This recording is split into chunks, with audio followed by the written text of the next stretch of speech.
Centre of the cell से मतलब है कि इक्वेटर पर, एक तरीके से सेल का सेंटर ये, यहाँ पर आके सारे क्रोमोसोम्स क्या होंगे, अरेंज हो जाएंगे। ठीक है, this is the feature of metaphase. और साथ के साथ ये ग्रीन कलर की जो दिख रहे हैं स्पिंडल फाइबर्स, ये भी क्रोमोसोम से अटैच हो जाएंगे। सही है। एनाफेज में क्या होता है, बेसिकली जो डिविजन या सेपरेशन हो रहा है वो यहाँ पर हो रहा है। क्या हो रहा है यहाँ पर, सेपरेशन ऑफ क्रोमैटिड्स। जो सिस्टर क्रोमैटिड्स आपस में चिपके हुए थे, दोनों ऐसे थे ना, हमने देखा था एक से ऐसे करके ये लगे हुए थे नीचे, तो ये दोनों सिस्टर क्रोमैटिड्स क्या होंगे, अलग अलग हो जाएंगे, एक अलग और दूसरा अलग। यहाँ ब्लू से दिखाया है ये दोनों अलग होके पोल्स की तरफ मूवमेंट स्टार्ट कर देंगे, और यही मूवमेंट क्या होगा, यहाँ पे ले आएगा इनको फाइनली थोड़ा सा पोल्स के पास, यहाँ पर जैसे, और फाइनली यही हमारी जो नई दो डॉटर सेल बनने वाली हैं, उनका क्या है, ये न्यूक्लियस है। लास्ट में टेलोफेज में दोबारा से न्यूक्लियर मेम्ब्रेन आ जाएगा इन क्रोमैटिड्स के अराउंड, डीकंडेंस हो जाएंगे क्रोमोसोम्स, क्रोमोसोम्स डीकंडेंस होके दोबारा से क्रोमैटिन फाइबर बना लेंगे, न्यूक्लियर मेम्ब्रेन बन जाएगा, हमारा नया न्यूक्लियस बन चुका है। नया न्यूक्लियस बनने के बाद साइटोकाइनेसिस होगा, सेल मेम्ब्रेन अंदर की तरफ दब जाएगी और दब के क्या करेगी, दो सेल्स को ऐसे करके बना लेगी। ठीक है, this is all about metaphase.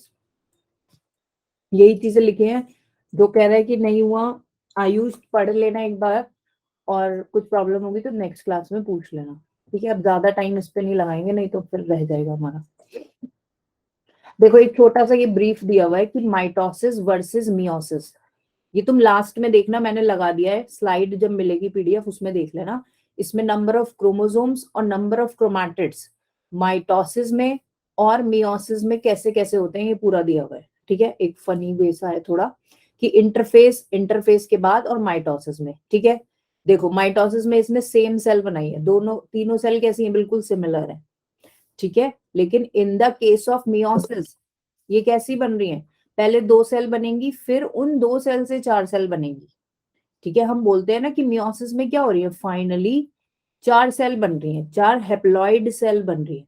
तो क्या होता है, वो पहले दो बनती हैं, फिर उन दो से और दो सेल बनती हैं।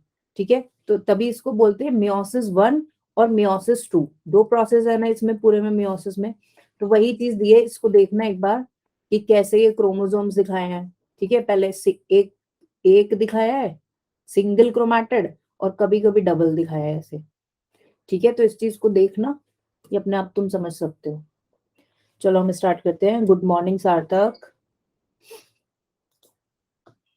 ठीक है, चलो लेट्स स्टार्ट। सबसे पहली बात, माइटोसिस और मियोसिस की हमने स्टार्टिंग में भी बात करी थी कि माइटोसिस किस में हो रहा है, किस में हो रहा है, फटाफट बोलते जाओ। कौन सी सेल्स में होता है माइटोसिस? सब सो गए, नींद आ रही है क्या? सोमैटिक सेल्स, यानी कि बॉडी की जितनी भी सेल्स हैं सब में हो रहा है माइटोसिस। ठीक है, मियोसिस किस में होता है, स्पेशल सेल्स, जो क्या है, जो हमारे रिप्रोडक्टिव सेल्स है, रिप्रोडक्टिव ऑर्गन्स में जो सेल्स हैं उनमें हो रहा है सिर्फ और सिर्फ मियोसिस। ठीक है, और ये तभी होता है जब गैमीट्स का फॉर्मेशन हमें करना है। ठीक है, मियोसिस के थ्रू क्या बनते हैं, गैमीट्स, रिप्रोडक्टिव सेल्स, या आप इनको जर्म सेल्स भी बोल सकते हो। ठीक है, इनमें होता है मियोसिस। मियोसिस से क्या बनता है, मियोसिस से बनते हैं गैमीट्स। पहली इंपॉर्टेंट बात, जो भी गैमीट्स बनेंगे वो कैसे होते हैं, वो हेप्लॉइड होते हैं। हेप्लॉइड मतलब हाफ हो जाएगा उसमें क्रोमोसोम, जो भी हमारी बॉडी में क्रोमोसोम नंबर है जो कि क्या है 46, वो हाफ होके कितना हो जाएगा 23। तो जो ये गैमीट्स बनेंगे या मियोसिस में जो सेल्स बनते हैं फाइनल, उनमें हमारा क्रोमोसोम नंबर कितना होता है, सिर्फ 23। ठीक है, हाफ हो रहा है, एच से एच याद रख सकते हो, हेप्लॉइड मतलब हाफ और डिप्लॉइड मतलब डबल। ठीक है, ऐसे याद कर लो, समझ आ गई। तो पहला कंडीशन तो यही है कि मियोसिस जर्म सेल्स में होगा, और जो सेल्स बनेंगे वो कैसे हो जाएंगे, वो हैप्लॉइड हो जाएंगे, 2n से n हो जाएंगे वो। ठीक है, सही है, इतनी बात। अब यहां देखो क्या लिखा है, meiosis is a type of cell division. Cell division का टाइप है, किसमें हो रहा है, सेक्सुअली रिप्रोड्यूसिंग ऑर्गेनिजम्स में। सेक्सुअल रिप्रोडक्शन के लिए क्या चाहिए, हमें गैमीट्स चाहिए, और वो गैमीट्स कैसे बनेंगे, वो बनेंगे मियोसिस के थ्रू। ठीक है, इसीलिए हो रहा है। फिर क्या लिखा है, रिड्यूस करता है क्रोमोसोम नंबर, ठीक है, ये भी हमने देख लिया। सेक्स सेल्स में होता है, ठीक है, और क्या बनेगा, एग और स्पर्म। गैमीट्स क्या है, अगर हम गैमीट्स की बात करें तो ह्यूमन के केस में गैमीट्स क्या है, स्पर्म और एग सेल, और वो गैमेट है इसीलिए उनमें क्या होता है, हैप्लॉइड होता है, उनमें क्रोमोसोम नंबर हाफ होता है। जब वो हाफ क्रोमोसोम नंबर वाले दो गैमीट्स मिलेंगे at the time of reproduction, तो क्या होगा, फिर से एक डिप्लॉयड ऑर्गेनिज्म का ओरिजिन होगा, ठीक है। अगर ये हाफ नहीं होंगे, ये 2n ही रह दे, मान लो ये गैमीट्स हाफ ना हो, ये 2n में कंबाइन हो जाए रिप्रोडक्शन के टाइम पे, तो ये तो 4n इंडिविजुअल बन जाएगा, ठीक है, तो ये तो गलत हो जाएगा। तो इसलिए क्या होता है, इसीलिए गैमीट्स में पहले क्रोमोसोम नंबर को हाफ करा जाता है, क्योंकि कॉम्बिनेशन के टाइम फिर क्या हो, दोबारा से 2n वाली कंडीशन हमें मिल सके, ठीक है। हायर ऑर्गेनिजम्स में भी होता है, ठीक है, समझ आ गई बात। n+n कितना हो जाएगा, 2n, ठीक है। सो हमने क्या देखा, फिर ह्यूमन के केस में क्या है, सोमैटिक सेल्स कैसी है, सारी डिप्लॉयड है। जो हमारी नॉर्मल बॉडी सेल्स है वो कैसी है, वो सभी डिप्लॉयड है, ठीक है, यहां पर लिखा है देखो। और सब में क्या है, 2n कंडीशन है, 2n यानी कि डिप्लॉयड। सभी में कितने नंबर ऑफ क्रोमोसोम्स है, 46 नंबर ऑफ क्रोमोसोम्स हैं। और इन 46 क्रोमोसोम में क्या है, 23 तो पेयर है ना, 46 में क्या है, 23 पेयर है। और हर पेयर में, ईच पेयर में एक एक जो क्रोमोसोम है, वो एक तो आया है मदर सेल से, और एक किससे आया है, फादर सेल से, ठीक है। एक एक पेरेंट से दोनों दोनों आया ना, एक मदर से आया है और एक फादर से आया है, ठीक है। तो ईच पेरेंट का एक एक क्रोमोसोम जब आके मिल रहा है, तो क्या हो रहा है, हमारे 23 पेयर्स यानी कि टोटल 46 क्या बन रहे हैं, नंबर ऑफ क्रोमोसोम्स हमारे ह्यूमन की सेल्स में है। हाँ पूछो ना विकास, लिखो क्या लिख रहे हो, ठीक है। तो इतनी ये जनरल बात हो गई अबाउट द मियोसिस। अब देखते हैं मियोसिस में स्टेजेस कैसे कैसे हैं। पहली बात तो मियोसिस डिवाइडेड है मियोसिस 1 और मियोसिस 2 में, ठीक है, मियोसिस 1 और मियोसिस 2, इनके अंदर दोबारा से वही स्टेजेस हैं। यहाँ देखो, मियोसिस में जितने भी इवेंट्स हैं वो मियोसिस 1 और मियोसिस 2 में डिवाइडेड है, ठीक है। मियोसिस 1 के अंदर दोबारा से वही स्टेजेस है, जैसे प्रोफेस, मेटाफेस, एनाफेस और टेलोफेस, नाम सेम है, लेकिन इनका क्या है, बस फर्स्ट में क्या है, प्रोफेज फर्स्ट होगी, फिर मेटाफेज फर्स्ट, एनाफेज फर्स्ट और टेलोफेज फर्स्ट। अभी बताऊंगी, चलते जाओ आगे, सब बताऊंगी, ठीक है विकास। सीक्वेंस में चलते हैं ना, बीच में जंप करेंगे तो बाकी सब कंफ्यूज होंगे, ठीक है। पहले यहाँ देखो, मियोसिस में क्या आ रहा है, प्रोफेज फर्स्ट, मेटाफेज, एनाफेज और टेलोफेज, ये 4 स्टेजेस हो गई। सिमिलरली मियोसिस 2 में भी है, प्रोफेज सेकेंड। अब इनमें ये ध्यान रखना है फर्स्ट में क्या होगा और सेकंड में क्या होगा, कंफ्यूज नहीं होना। तो इसमें क्या होगा, मेटाफेज 2, एनाफेज 2 और टेलोफेज 2। नाम स्टेजेस के सेम है, सिर्फ फर्स्ट और सेकंड करना है, ठीक है। दूसरी बात, मियोसिस फर्स्ट एक यूनिक टाइप का सेल डिवीजन है, क्योंकि इसी में क्या हो रहा है, क्रोमोसोम नंबर हमारा हाफ होगा, यानी कि रिडक्शन होगा, क्रोमोसोम नंबर हाफ होगा, रिड्यूस हो जाएगा। इसीलिए मियोसिस को क्या बोलते हैं, इसीलिए मियोसिस को बोलते हैं हम रिडक्शनल डिवीजन, ठीक है, रिडक्शनल डिवीजन, ठीक है। और माइटोसिस को क्या बोलते हैं, माइटोसिस को क्या बोलते हैं, बोलो, माइटोसिस को क्या बोलते हैं, इक्वेशनल डिवीजन, क्योंकि उसमें क्रोमोसोम नंबर कैसा है, हमारा सेम ही रहेगा। 46 अगर पेरेंट्स में है तो 46 ही जो डॉटर सेल्स बन रही थी लास्ट में, दोनों उनमें भी 46 ही क्रोमोसोम होंगे। 2n की 2n कंडीशन वो सेम रहेगी, दोनों सेल्स कैसी होती है, बिल्कुल सेम। लेकिन मियोसिस के केस में ऐसा नहीं है, हमारी एक सेल से जो पहले 2 सेल बनेंगी उनमें तो क्रोमोसोम नंबर हाफ हो जाएगा, ये होगा मियोसिस फर्स्ट के थ्रू, ठीक है। हमारा यहाँ पे 46 क्रोमोसोम थे, जो मियोसिस फर्स्ट के बाद कितने हो जाएंगे, 23 दोनों सेल्स में, ठीक है। उसके बाद जब ये दोबारा डिवाइड होगी सेल्स तो सेम रहेगा, जो कि यहाँ पे होगा मियोसिस 2, ठीक है। ये कितने रहेंगे, ये फिर 23 ही रहेंगे, ठीक है, लेकिन क्रोमैटिड्स हाफ हो जाएंगे। ठीक है, क्रोमैटिड समझ रहे हो ना? क्रोमैटिड क्या होता है? जब हम ऐसे क्रोमोसोम बना रहे हैं तो एक क्रोमोसोम पे कितने क्रोमैटिड थे? 2 थे ना, 2 सिस्टर क्रोमैटिड्स। क्रोमैटिड तो क्लियर है ना सभी को? 2 सिस्टर क्रोमैटिड्स वर देयर। ठीक है, तो यहाँ पे क्या होंगे? मियोसिस फर्स्ट में होगा मेनली रिडक्शन। जो 46 से हाफ हो रहे हैं क्रोमोसोम 23, वो मियोसिस फर्स्ट में हो रहे हैं, इसीलिए इसको बोल रहे हैं यूनिक सेल डिवीजन। ठीक है, और बाकी मियोसिस 2 जो होता है वो सिमिलर होता है माइटोसिस की तरह, उसमें कोई चेंज नहीं हो रहा। जितना पेरेंट सेल में था 23, वही 23 आगे डॉटर सेल में या जो फाइनल सेल बनेगी उसमें मेंटेन रहेगा। तो ये प्रोसेस जो है मियोसिस 2 वो एग्जैक्टली सिमिलर है माइटोसिस की तरह। ठीक है, इतनी बात समझ में आ गई।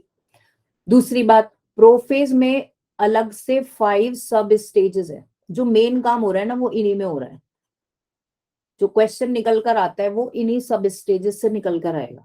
ठीक है, लेप्टोटीन फर्स्ट स्टेज है, लेप्टोटीन। सेकंड है जाइगोटीन, फिर पैकेटीन, डिप्लोटीन और डाइकाइनेसिस। ठीक है, ये सीक्वेंस याद होना चाहिए, किसके बाद क्या हो, कौन सी आएगी, ऊपर नीचे नहीं करना है अपने हिसाब से।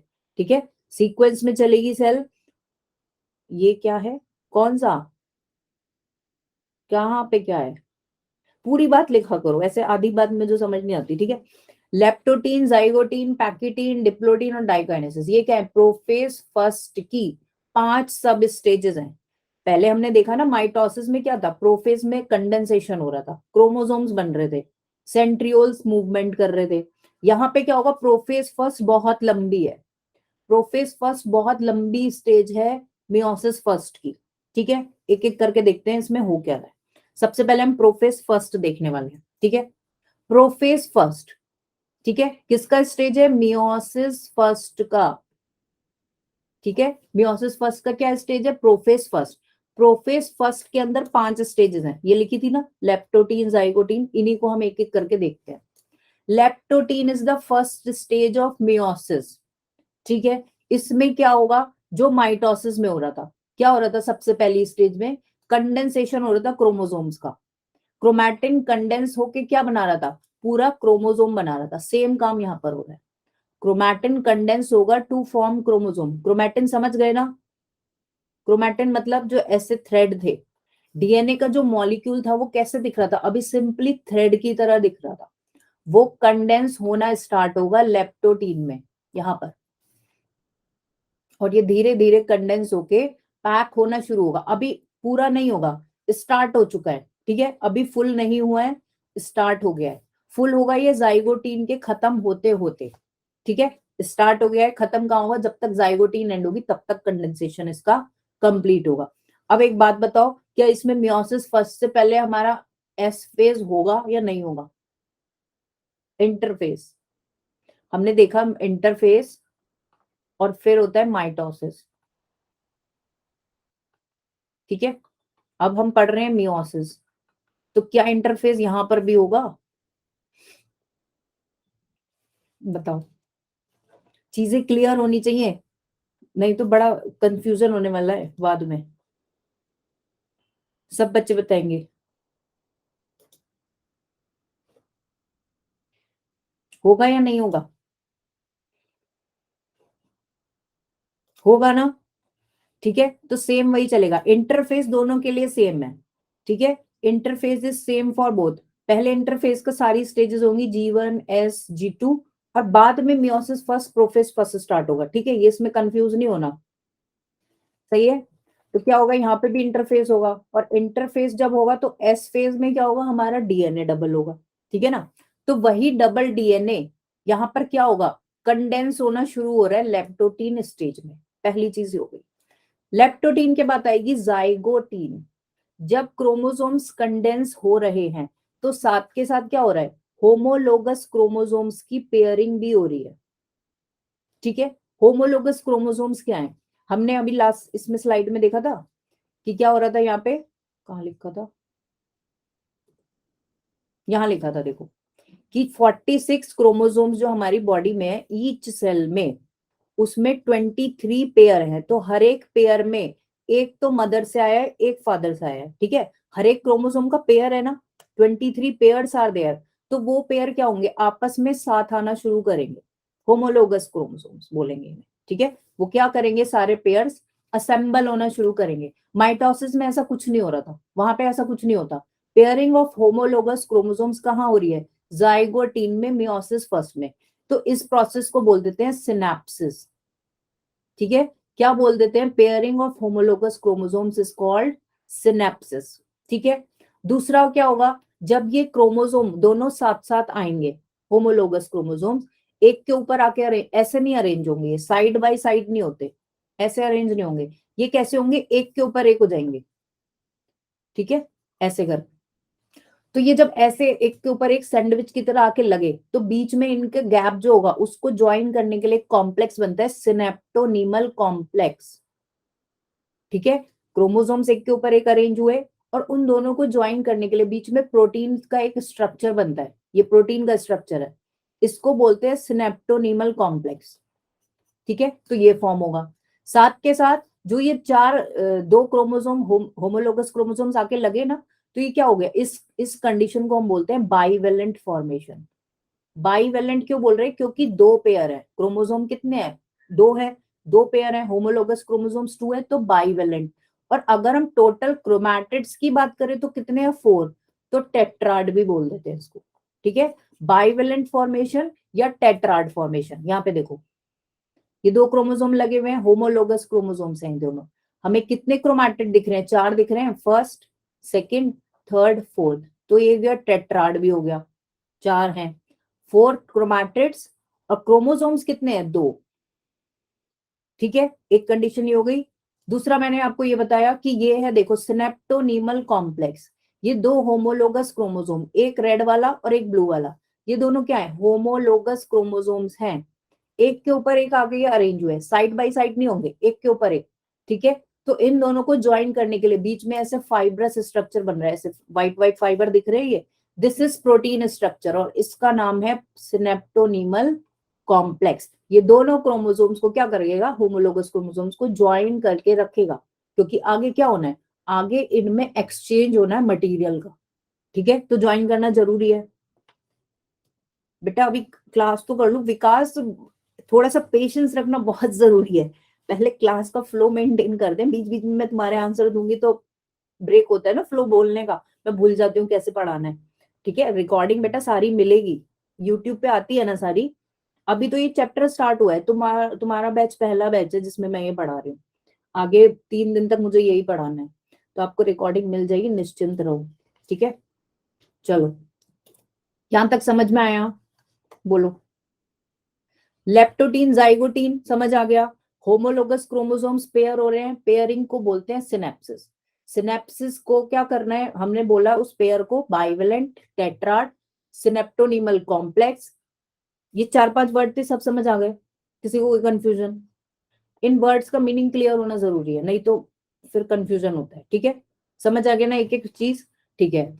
नेक्स्ट स्टेज होगी हमारी पैकेटीन, सीक्वेंस ध्यान रखना है, नेक्स्ट है पैकेटीन, लेप्टोटीन, जाइगोटीन, पैकेटीन। जब तक जाइगोटीन कंप्लीट होगी, कंडेंसेशन जो है क्रोमोसोम्स का वो भी कंप्लीट हो जाएगा, ठीक है। अब हमें चारों क्रोमैटिड्स, 4 क्रोमैटिड थे ना, ये 2 रेड और 2 ब्लू, तो ये कैसे होंगे, हमें बिल्कुल दिखने शुरू हो जाएंगे क्लियर। होमोलोगस का मतलब है कि वो सेम क्रोमोसोम्स हैं, वो सेम है, उनमें जो जीन्स का प्रेजेंस है ना, भाई क्रोमोसोम में क्या है, जीन है, डीएनए में क्या होती है, जीन्स होती है। होमोलोगस उस कंडीशन में बोल देते हैं कि ये एक ही क्रोमोसोम, जैसे क्रोमोसोम कितने हैं हमारी बॉडी में, 46 हैं और 23 पेयर्स हैं, ठीक है। तो ये दोनों क्या है, ये एक क्रोमोसोम नंबर 1 था मान लो, ये दोनों क्रोमोसोम नंबर 1 के पेयर है, समझ आया। होमोलोगस मतलब सेम, किससे आ रहा है, एक मदर से एक फादर से, ठीक है, दोनों पेरेंट्स से एक एक आ रहा है, ठीक है। ऐसे ही 23 पेयर्स आर देयर, तो ये सारे 23 पेयर साथ साथ आएंगे, समझ गए। माइटोसिस में ऐसा नहीं हो रहा था, माइटोसिस में सब अलग अलग घूम रहे थे, किसी को कोई मतलब नहीं था, लेकिन यहाँ पे जो पेयर है उनको साथ में आना पड़ेगा। ऐसे समझ लो जैसे सॉक्स के पेयर, तो दोनों पेयर एक साथ रहने चाहिए, वो दोनों सिमिलर होंगे, सेम कंडीशन यहाँ पे, जो स्वयं सिमिलर पेयर के क्रोमोसोम्स हैं उनको साथ साथ हमें अरेंज करना है, ठीक है। नेक्स्ट स्टेज है पैकेटीन। अब यहाँ पे क्या होगा, 4 क्रोमैटिड्स, 4 क्रोमैटिड है ना, ईच बाइवेलेंट में, यानी कि होमोलोगस जो पेयर था उसमें कितने क्रोमैटिड हो गए, 4। तो ये क्या होंगे, हमें डिस्टिंक्ट, हमें दिखने शुरू हो जाएंगे एग्जैक्टली, क्योंकि कंडेंसेशन क्या हो चुका है, कंप्लीट हो चुका है। ठीक है, इसके बाद क्या होगा, ये जैसे सिनेप्टोनिमल कॉम्प्लेक्स बना, यहां पर एक रिकॉम्बिनेशन नोड्यूल और बनेगा, रिकॉम्बिनेशन नोड्यूल। ये वो जगह है जहां पर क्या हो रहा है, क्रॉसिंग ओवर होगा। क्रॉसिंग ओवर मतलब जेनेटिक मटेरियल का एक्सचेंज होगा between the chromatids, genetic material exchange होगा। अभी बताती हूँ, जेनेटिक मटेरियल क्या होगा, एक्सचेंज होगा। ठीक है, और एक्सचेंज किसमें होता है, नॉन सिस्टर क्रोमैटिड। ये 4 बातें बिल्कुल याद रखनी है, नॉन सिस्टर क्रोमैटिड। अब आप पूछ रहे हो क्रोमैटिड क्या होता है ना, हाँ, रिकॉम्बिनेस की हेल्प से होगा। क्रोमैटिड क्या होता है, देखो हम ऐसे बनाते हैं क्रोमोसोम, एक्स की तरह बनाते हैं ना याजदान।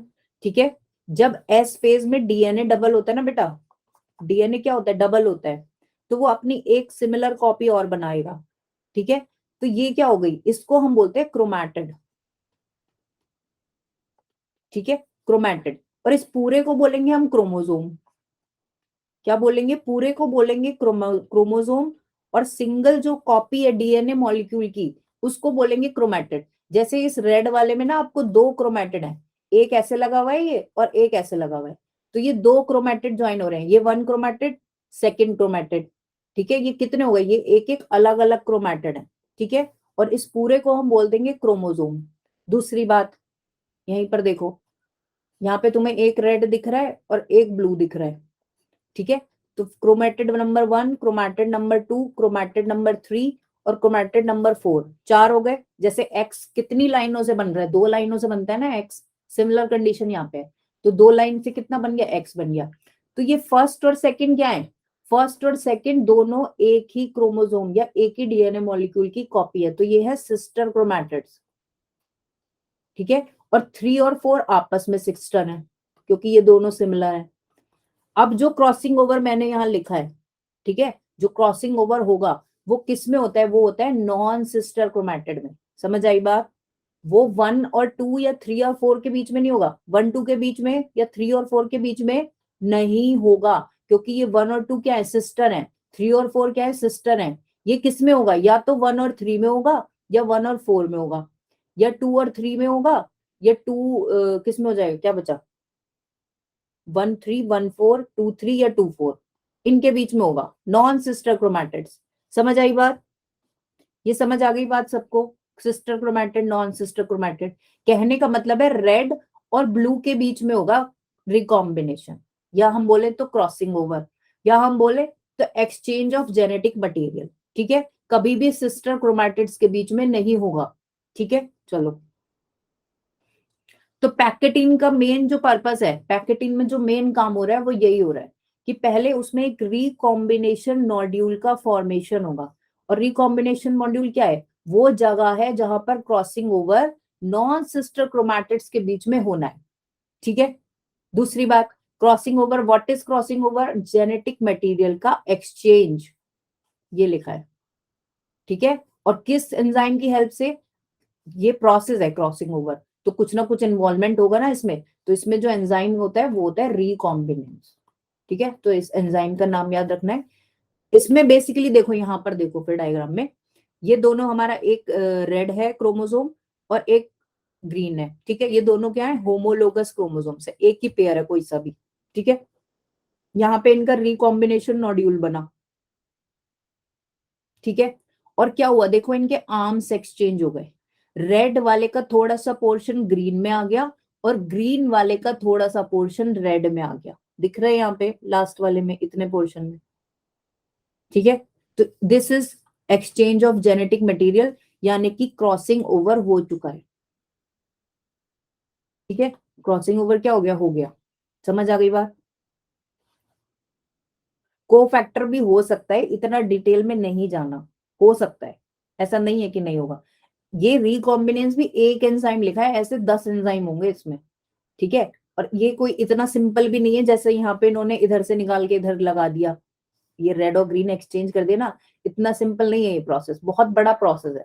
ठीक है, ग्रेजुएशन में पढ़ना सब याद हो जाएगा, फिर तुम बात सोचोगे कि इतने रिकॉम्बिनेंस ए होता है, बी होता है, R rec A rec B, मतलब बहुत एंजाइम है। ठीक है, अभी हमें सिर्फ सिंपल चीजें पढ़नी है कि क्या क्या हो रहा है। अभी तुमने सिर्फ पढ़ना शुरू करा है बच्चों, this is starting, just starting. ठीक है, चलो, तो देखा जाए तो क्या कर रहे हैं यहाँ पे, ये क्रॉसिंग ओवर कंप्लीट हो गया, एक्सचेंज हो गए जेनेटिक मटेरियल, थोड़े थोड़े आर्म्स, थोड़ा थोड़ा सेगमेंट क्या हुआ, दोनों क्रोमोसोम्स का आपस में एक्सचेंज हो गया। ठीक है, this is all about pachytene. बिल्कुल सही, ये सिर्फ टिप है। नीचे तुम जाओगे ना तो तुम पढ़ते पढ़ते दुखी हो जाओगे, फिर नीचे कहोगे कि इतने नाम क्यों हैं। इसमें बनता है एक हॉलीडे जंक्शन, उसमें भी टाइप्स, नॉन होमोलोगस में भी होता है, बहुत चीजें हैं, मतलब बहुत ही चीजें जिसका कोई लिमिट ही नहीं है। अभी तो मोस्टली बच्चों को ये रहता है कि एमबीबीएस करना है, अच्छी बात है करना है, लेकिन इन केस कोई दूसरी फील्ड में भी जाना चाहता है, मान लो आप बायोटेक में गए या आप कोई बीएससी या उसका कोर्स करोगे, तो आप इस फील्ड में जाते हो मॉलिक्यूलर बायोलॉजी की, तो इतनी चीजें हैं ना जेनेटिक लेवल पे तो पढ़ने के लिए जिनका लिमिट बिल्कुल नहीं। ठीक है ना भाई, जो वैक्सीन वगैरह बन रही है वो कैसे बन रही है, वो सब ऐसे ही बन रही है, जेनेटिक लेवल पे जाके चीजें चेक करी जा रही है, वहां पे चेंजेस हो रहे हैं। ठीक है ना, चलो, तो हमें फिलहाल अभी सिर्फ इतना देखना है जितना 11th में है। ठीक है, अब देखो, तो पैकेटीन में समझ में आया, आपको याद क्या रखना है कि किस स्टेज में कौन कौन सी चीजें हैं। ठीक है, पैकेटीन में क्या हो रहा है, रिकॉम्बिनेशन नोड्यूल का फॉर्मेशन हो रहा है, वहां पर क्या होगा, क्रॉसिंग ओवर होगी, किसमें, नॉन सिस्टर क्रोमैटिड्स में। क्रॉसिंग ओवर मतलब एक्सचेंज होगा जेनेटिक मटेरियल का। ठीक है, और पांचवी बात हो गई एंजाइम का नाम, रिकॉम्बिनेस एंजाइम। ठीक है, ये ध्यान रखना है। नेक्स्ट स्टेज देखो, फिर है डिप्लोटीन, फोर्थ स्टेज। ठीक है, तीन हमने पढ़ ली, लेप्टोटीन, जाइगोटीन, पैकेटीन, उसके बाद आएगी डिप्लोटीन। ठीक है, हमारा क्या हो चुका है, वहां पर रिकॉम्बिनेशन हो चुका है, ऐसे बन गया था ना वो ग्रीन वाला स्ट्रक्चर, यहाँ पे देख लो, इस डायग्राम में देखो डिप्लोटीन में क्या हो रहा है, रिकॉम्बिनेशन हो चुका है और क्रॉसिंग ओवर हो चुका है। क्रॉसिंग ओवर होने के बाद ये देखो, ये क्रॉसिंग ओवर हो गया, जेनेटिक मटेरियल क्या हो गया, एक्सचेंज हो चुका है। ये अरे यार, ठीक है, ये हो गया, देखो इस पोर्शन में चीजें चेंज हो गई, रेड पिंक पे क्या चला गया, थोड़ा सा ब्लू पोर्शन, और ब्लू पोर्शन पे थोड़ा सा पिंक आ गया। ठीक है, दूसरी बात, जो कॉम्प्लेक्स था वो डिसअपियर होना शुरू हो जाएगा। पहले क्या था, दोनों क्रोमोसोम्स को क्या कर रखा था, सिनेप्टोनीमल कॉम्प्लेक्स ने, ये जो व्हाइट व्हाइट वाले फाइबर थे इन्होंने ज्वाइन कर रखा था। तो ज्वाइन करने का पर्पस क्या था कि दोनों में मटेरियल का एक्सचेंज हो, क्रॉसिंग ओवर हो, तो क्रॉसिंग ओवर कंप्लीट हो गया, तो इसका रोल खत्म हो गया। अब क्या होगा, डिप्लोटीन में ये जो कॉम्प्लेक्स बना था प्रोटीन का, ये गायब होना शुरू हो जाएगा, डिसअपियर होना शुरू हो जाएगा, दोनों क्रोमोसोम्स क्या हो गए, अलग अलग होने शुरू हो जाएंगे। लेकिन एक पॉइंट पर जहां पर क्रॉसिंग ओवर हुआ है, जहां पर जेनेटिक मटेरियल एक्सचेंज हुआ है, वहां पे ये दोनों अभी भी लगे रहेंगे। उस पॉइंट को बोलते हैं चियाजमा या चियाजमेटा। ठीक है, उसको क्या बोलते हैं, चियाजमा, ये जो दिख रहा है जहां पे ये दोनों ज्वाइन हो रहे हैं जिस पॉइंट पे, ये वाला, दिस इज चियाजमा। बाकी सिनेप्टोनिमल कॉम्प्लेक्स क्या हो गया है, डिसअपियर हो रहा है धीरे धीरे, लेकिन चियाजमा वाले पॉइंट पर जहां पर क्रॉसिंग ओवर एग्जैक्टली हुआ है, वहां पर ये दोनों अभी भी जुड़े रहेंगे। ऐसे समझ लो जैसे इस पॉइंट पे एक्स जुड़ा हुआ है, सेम कंडीशन यहाँ पर है। ठीक है, दूसरी बात, diplotene is the longest phase, longest होती है, ये कब हो जाती है, जैसे हम, आपने देखा होगा इसमें, जैसे वर्टिब्रेट्स हैं, जैसे हम अपनी भी बात करें मैमल्स की, तो उस केस में क्या होता है, ये डिप्लोटीन ना लॉन्गेस्ट फेज भी हो जाती है किसी किसी उसमें वर्टिब्रेट के अंदर, क्योंकि जब चाइल्ड बॉर्न हो रहा है, ठीक है, तो उसके अंदर कुछ ना कुछ पहले से गैमीट्स का थोड़ा सा फॉर्म पार्ट बना हुआ होता है, in specially in case of females. ठीक है, आप 12th में पढ़ोगे। ठीक है, लेकिन वो जब प्रोसेस, ये प्रोफेस फर्स्ट जब कंप्लीट होगा, वो कंप्लीट कब होगा, जब गर्ल चाइल्ड प्यूबर्टी की एज पर पहुंच जाएगी। ठीक है, प्यूबर्टी की स्टेज तक कहाँ अटका रहेगा, वो सिर्फ डिप्लोटीन स्टेज ही चलती रहेगी, मतलब वो यहाँ पर है गैमेट। ठीक है, वो यहीं पर एक तरीके से अरेस्ट हो गया सेल साइकिल। समझ आई ये बात, तभी बोल रहे हैं कि ये क्या है, ये लॉन्गेस्ट फेज है, जब तक कोई फीमेल प्यूबर्टी की स्टेज में नहीं पहुंचता तब तक ये क्या होता है, डिप्लोटीन स्टेज हमारा कंटिन्यू रहता है, इसके आगे का साइकिल कंटिन्यू नहीं होता, इसीलिए इसको बोल देते हैं कि ये डिप्लोटीन स्टेज मंथ्स और काफी ईयर्स तक क्या होता है, कंटिन्यू रहता है। ठीक है, ये इंपॉर्टेंट पॉइंट है, इसको याद रखना है कि लॉन्गेस्ट ड्यूरेशन कौन सी फेज का है, डिप्लोटीन स्टेज का है। ठीक है, oocytes बेटा वही साइट है, oocyte साइट का मतलब क्या होता है, सेल। oocyte वो सेल है जो क्या बना रही है, बेसिकली गैमीट बना रही है, एग सेल का फॉर्मेशन करेगी। ठीक है, एग बोल लो या ओवम बोल लो। ठीक है, समझ आई बात, oocyte समझ आ गई। तो डिप्लोटिंग ये क्वेश्चन आ सकता है कि कौन सी फेज ऐसी है जो बहुत सालों तक चलती रह सकती है, सब में नहीं होगा, किसी किसी में। ठीक है, फिर है last stage prophase first, prophase first ही चल रहा है अभी, समझ आ गई। प्रोफेज फर्स्ट में लास्ट स्टेज है डाइकाइनेसिस। ठीक है, अभी क्या हो चुका है, पूरा हमारा सिनेप्टोनीमल कॉम्प्लेक्स डिसअपियर हो रहा है, सिर्फ दोनों क्रोमोसोम चियाज्माटा या चियाज्मा पे ज्वाइंट है। ठीक है, धीरे धीरे क्या होगा, ये भी दोनों अलग होने लगेंगे, slipping of chiasmata towards the end of bivalent.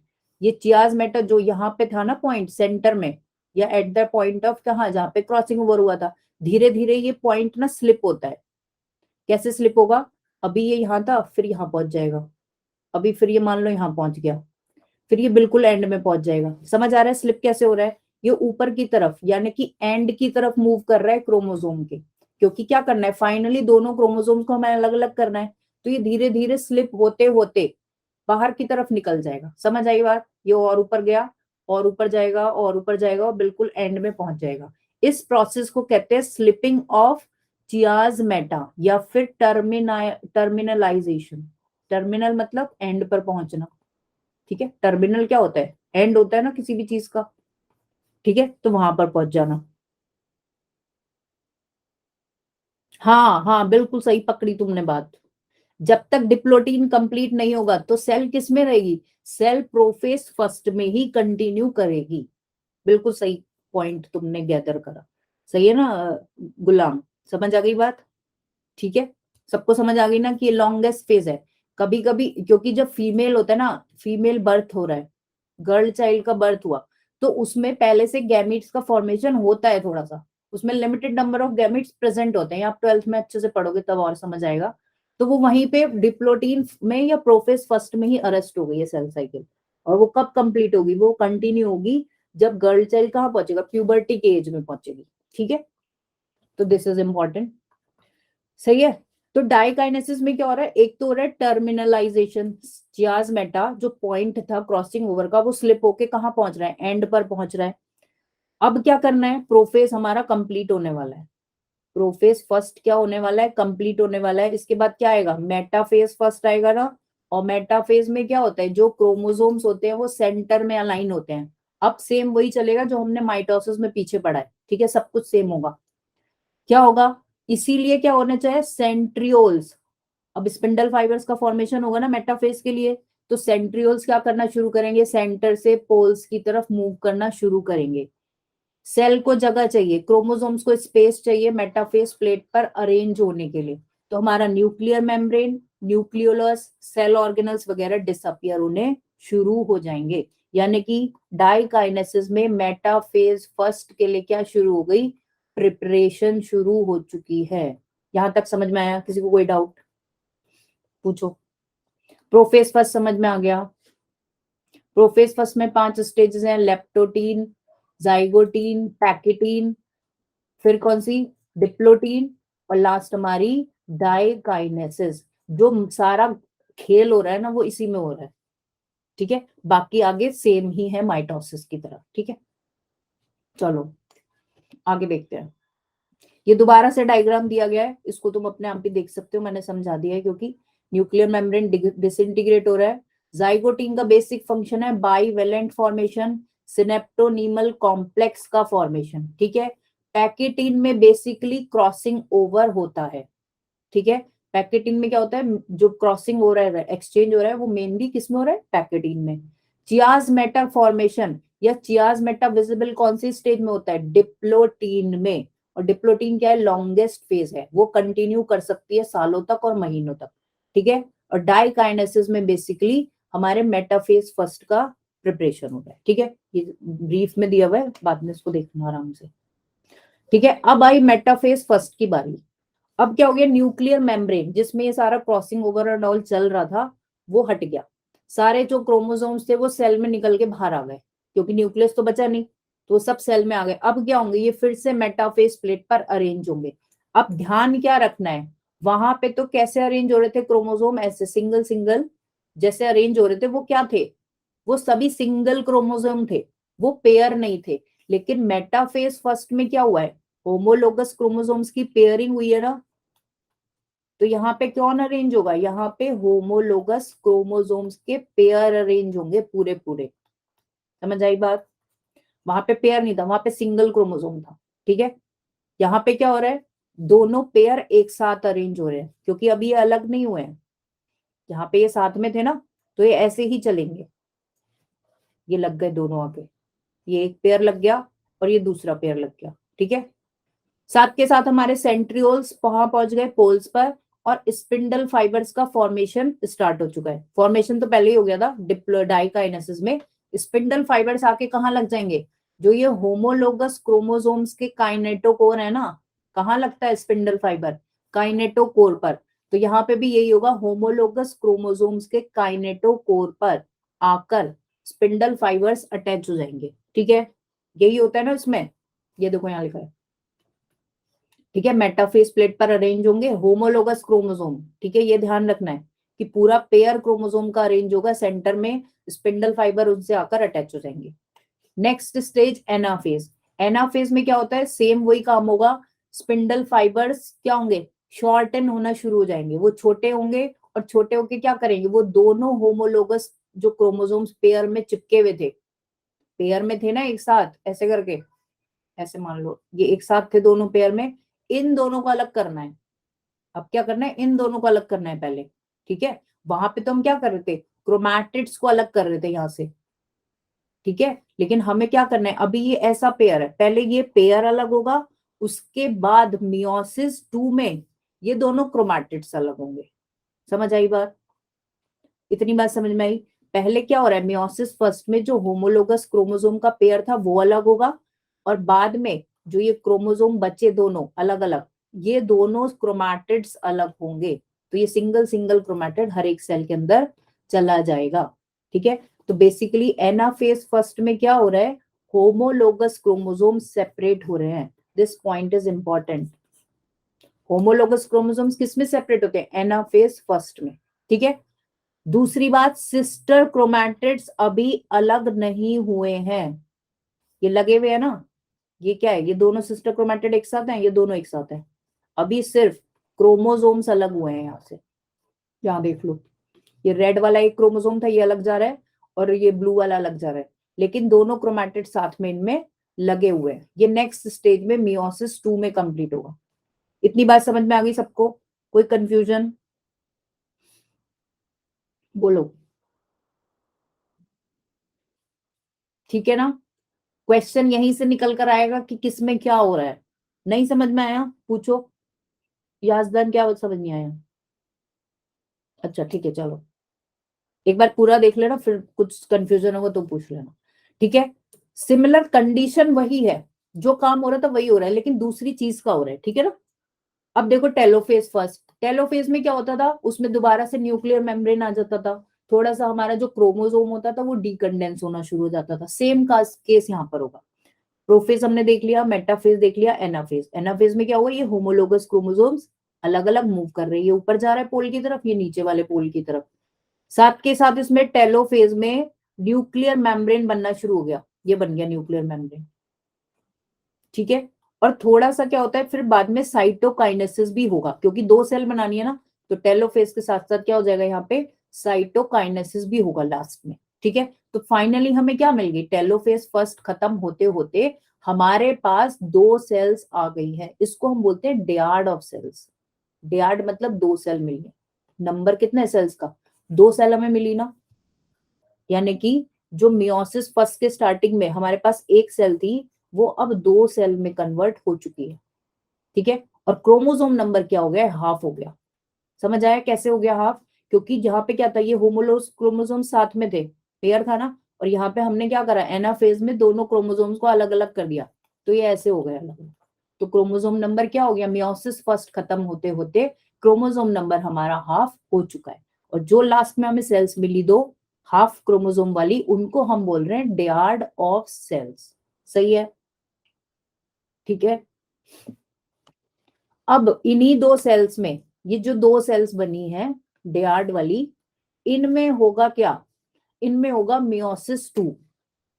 ठीक है, मियोसिस 2। ये दोबारा से वही चीज लिखी है, इसको आप पढ़ लेना अपने आप, कि एनिमल सेल्स में क्या होता है, थोड़ा सा कंडीशन डिफरेंट है कि बिफोर एंटरिंग मियोसिस 2 इनमें क्या होता है, थोड़ा सा सेल्स का डिवीजन होगा, लेकिन प्लांट सेल के केस में नहीं होता। हमने यहाँ देखा ना कि डियाड बना, दो सेल प्रॉपर अलग अलग बनी है ना, यहाँ पे दो दिख रही है, लेकिन प्लांट में ऐसा नहीं होता, क्योंकि उसमें सेल वॉल होता है, तुमने उसमें भी पढ़ा होगा माइटोसिस में कि सेल प्लेट का फॉर्मेशन होता है। ठीक है, तो प्लांट के केस में ऐसा पूरी अलग अलग दोनों सेल हमें नहीं दिखती। ठीक है, इतना लिखा है बस इसमें, आगे देखते हैं। अब बात आई meiosis first is complete, cell को कहां जाना है, जो दो सेल हमारी बनी है इनको अब मियोसिस 2 में एंटर करना है। ठीक है, लेकिन मियोसिस 2 में एंटर करने से पहले बीच में एक इंटरमीडिएट स्टेज आती है, रेस्टिंग स्टेज, इसको बोल देते हैं इंटरकाइनेसिस। ये लिखा है, आफ्टर मियोसिस 1 एक फेज आएगा रेस्टिंग का, उसको बोलते हैं इंटरकाइनेसिस। ठीक है, बिटवीन 1 एंड 2। इंटरकाइनेसिस क्या है, इंटरफेस 2 भी बोल सकते हैं। जैसे उसमें था, इंटरफेस में क्या हो रहा था, प्रोटीन्स वगैरह के क्या हो रहा था, फॉर्मेशन हो रहा था, जो भी चीजें आगे चाहिए होंगी उनकी प्रिपरेशन हो रही थी, सेम काम यहाँ पर होगा। ठीक है, पीरियड ऑफ रेस्ट है, डिविजन नहीं हो रहा, लेकिन ऐसा नहीं है कि मेटाबॉलिज्म नहीं हो रहा, मेटाबॉलिज्म अंदर सेल में चल रहा है। ठीक है, ध्यान क्या रखना है, इस इंटरफेज में यानी कि इंटरकाइनेसिस में डीएनए का रेप्लिकेशन नहीं होगा। जैसे इंटरफेज में, एस फेज में क्या हो रहा था, डीएनए डबल हो रहा था, इंटरकाइनेसिस में वो नहीं होगा। ठीक है, यहाँ पे क्या होगा, बाकी चीजें फॉर्मेशन, जैसे प्रोटीन्स का रिक्वायरमेंट है, कोई सेल ऑर्गेनल बनाना है, तो ये सब काम यहाँ पर होंगे। ठीक है, तो this is interkinesis. Interkinesis complete होने के साथ ही सेल किस में एंटर कर जाएंगी, जो दो सेल बनी थी, दो सेल थी ना डियाड, और इन दोनों में एक्स एक्स क्रोमोसोम था, ये दोनों कहाँ एंटर कर जाएंगी, प्रोफेस फर्स्ट में, प्रोफेस फर्स्ट नहीं, प्रोफेस 2। ठीक है, हमारे पास दो सेल थे और दोनों में एक्स एक्स क्रोमोसोम था। ठीक है, सेकंड मेयोटिक डिवीजन स्टार्ट हुआ है, और ये किसकी तरह है, ये सिमिलर है माइटोसिस की तरह, सिमिलर टू माइटोसिस। इसमें 23 क्रोमोसोम के लास्ट में क्या होगा, 23 ही रहेंगे, यहाँ भी 23 थे, और लास्ट में जो हमारी डॉटर सेल बनेंगी दो, उनमें भी 23 ही होंगे। ठीक है, तो होगा क्या फिर इसमें, इसमें ये सिस्टर क्रोमैटिड्स अलग अलग हो जाएंगे। ये दो क्रोमैटिड थे ना, एक और दो, तो ये क्या होंगे, ये बीच में से स्प्लिट होके एक क्रोमैटिड इसमें जाएगा, एक इसमें जाएगा, ऐसे ही इसमें ये स्प्लिट हो जाएगा, एक इसमें जाएगा और एक इसमें जाएगा। समझ आई बात, एस फेज के आफ्टर नहीं होता, एस फेज में होता है। ठीक है याजदान, इंटरफेज की एस फेज में क्या होता है, एस का मतलब ही सिंथेसिस है। ठीक है, एस स्टैंड्स फॉर सिंथेसिस, किसका, डीएनए का। ठीक है, समझ आई बात। तो ये meiosis 2 is similar to mitosis, यहाँ पे जो क्रोमोसोम था उसके दोनों क्रोमैटिड्स यानी कि सिस्टर क्रोमैटिड्स अलग अलग हो जाएंगे, इसीलिए इसको बोल रहे हैं homotypic division, which divides the haploid mitotic cell into two haploid cells. ये लाइन समझ में आई, हेप्लॉइड तो देखो ये पहले ही हो गई ना, यहीं पर हो गई थी, यहाँ पर देखो, हमने देखा था ना कि जब स्टार्ट हुआ था तो 46 थे और बाद में हो गए 23, तो हेप्लॉइड तो सेल वही हो गई मियोसिस फर्स्ट में।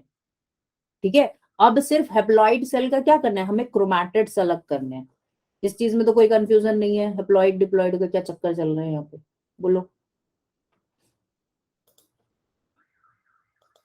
ठीक है, हेप्लॉइड मियोटिक सेल बन रही है और लास्ट में क्या बनेंगी, दो हेप्लॉइड सेल ही बन जाएंगी, 23 से 23 ही, और ज्यादा हाफ नहीं कर देना। ठीक है, चलो, तो इसमें क्या क्या स्टेजेस हैं, सेम नाम वही रहेगा, प्रोफेज, मेटाफेज, एनाफेज और टेलोफेज, बस हमें क्या लगाना है, 2 लास्ट में, सेकंड पार्ट है ये। ठीक है, चलो आगे देखते हैं। मियोसिस 2 की स्टेजेस, वही चीज यहाँ पे है, देखो एक होमोलोगस क्रोमोसोम का पेयर ये है, और ये पहला सेल है, ये दूसरा सेल है, क्योंकि दो दो सेल बनी थी ना डियाड, तो ये दोनों सेल को इन्होंने अलग अलग दिखाया। ठीक है, ये आगे मूव करी, ये कौन सी फेज है, प्रोफेज फर, ये लिखा है नीचे, प्रोफेज 2। प्रोफेज 2 में क्या होता है, दोबारा से क्या होगा, क्रोमोसोम्स कंडेंस होने शुरू होंगे, वही काम होगा सेम, सेंट्रियोल्स मूव करने शुरू होंगे, स्पिंडल फाइबर्स का फॉर्मेशन स्टार्ट होगा। ठीक है, न्यूक्लियर मेम्ब्रेन डिसइंटीग्रेट हो जाएगा। मेटाफेज आते आते कहाँ आ गए, क्रोमोसोम्स जो थे दोनों होमोलोगस, वो कहाँ अरेंज हो गए, वो हमारे सेंटर में अरेंज हो गए। ठीक है, एनाफेज में क्या होता है, स्पिंडल फाइबर जो अटैच हुए थे वो शॉर्ट होके क्या करना शुरू कर देंगे, दोनों सिस्टर क्रोमैटिड्स को देखो इन्होंने अलग अलग कर दिया। ठीक है, और पोल्स की तरफ खींच रहे हैं, ये इधर जा रहा है और ये नीचे की तरफ जा रहा है। ठीक है, और टेलोफेज आते आते लास्ट में क्या होगा, टेलोफेज के बाद क्या होगा, साइटोकाइनेसिस। तो हमारे क्या हो जाएगी, सेल 1 से 2 में डिवाइड हो जाएगी, और सिस्टर क्रोमैटिड्स क्या हो गए, दोनों सेल्स में देखो अलग अलग हो गए। कितनी बात समझ में आई, कोई कंफ्यूजन, ये सेम है, इमेजिन करके देखो, सिमिलर टू माइटोसिस। और अगर माइटोसिस क्लियर नहीं है तो समझने में आ रही होगी दिक्कत, इससे 2 बन गई और इससे भी 2 सेल बन गई। ठीक है, तो ये सारी कैसी है, ये सब एन है, हेप्लॉइड सेल्स हैं। कैसी है ये सारी, हेप्लॉइड, क्योंकि सब में कितना है, 23 क्रोमोसोम प्रेजेंट है। तो इसीलिए हम बोलते हैं कि मियोसिस के बाद हमें कितनी मिल रही है, 1 सेल से 4 हेप्लॉइड सेल हमें मिल रही है। 1 डिप्लॉइड थी यहाँ पे स्टार्टिंग में, मियोसिस फर्स्ट के स्टार्टिंग में डिप्लॉइड सेल आई थी ना, और लास्ट में हमें क्या मिली, 4 डिप्लॉइड सेल, हमें वो 4 हेप्लॉइड सेल हमें मिल गई। ठीक है, यही चीज आगे दोबारा से लिखी है यहाँ पर कि प्रोफेज 2 में क्या होगा, कंडेंसेशन होगा, सेंट्रियोल्स मूव करेंगे, वही चीज लिखी है सेम, इसको आप अपने आप पढ़ के देखना। ठीक है, सेम वही है, किसी को कोई कंफ्यूजन मैं इसलिए नहीं बता रही क्योंकि सेम है, माइटोसिस से बिल्कुल सेम।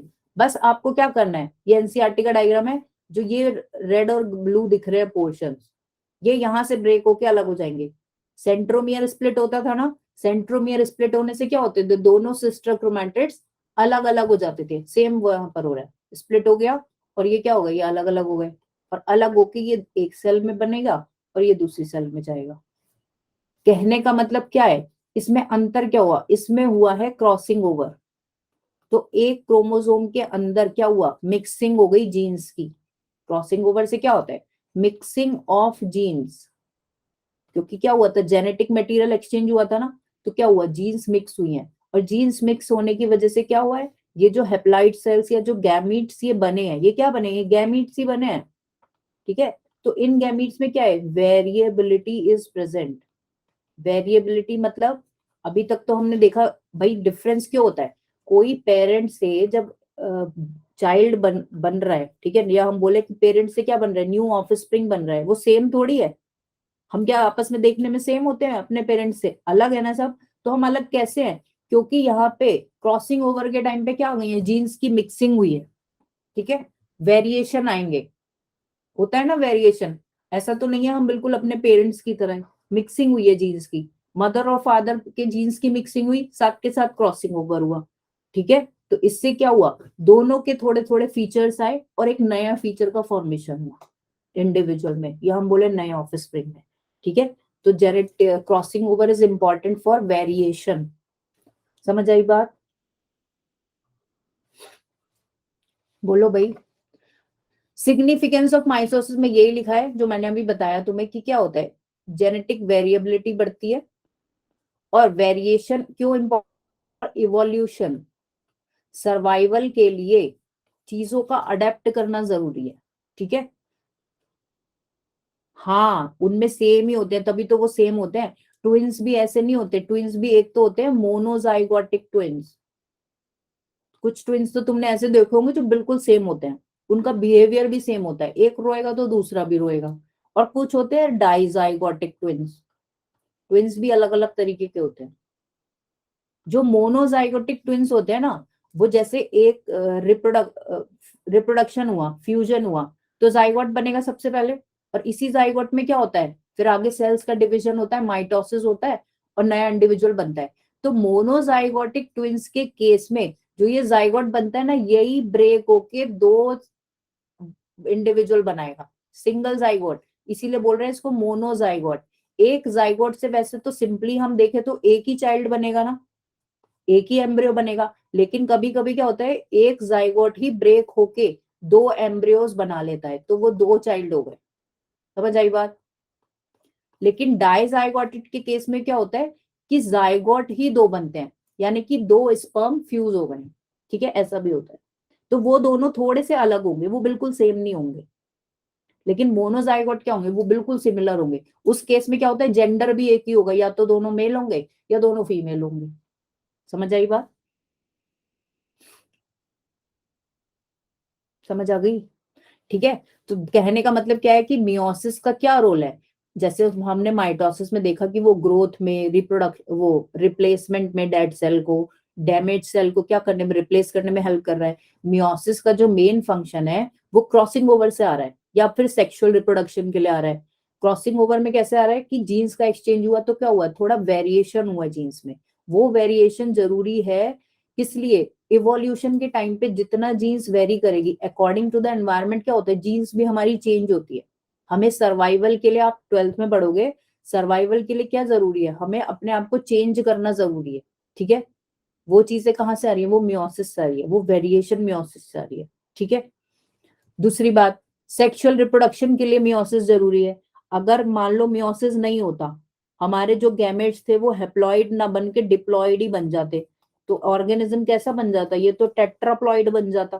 ठीक है, तो और ये तो बनाना नहीं है हमें, गलत हो जाएगा ये तो इसीलिए पहले क्या जरूरी है, पहले इनको हाफ करना जरूरी है। ठीक है, टू रीस्टोर, इसको बोलेंगे to restore the chromosome number in new individual, पहले उसको हाफ करेंगे। ठीक है ना, बाद में 2n बनाने के लिए पहले हाफ करेंगे, तभी वो लास्ट में 2n बनेगा ना कंबाइन होके। तो to restore the chromosome number in new individual, इसलिए जरूरी है मियोसिस।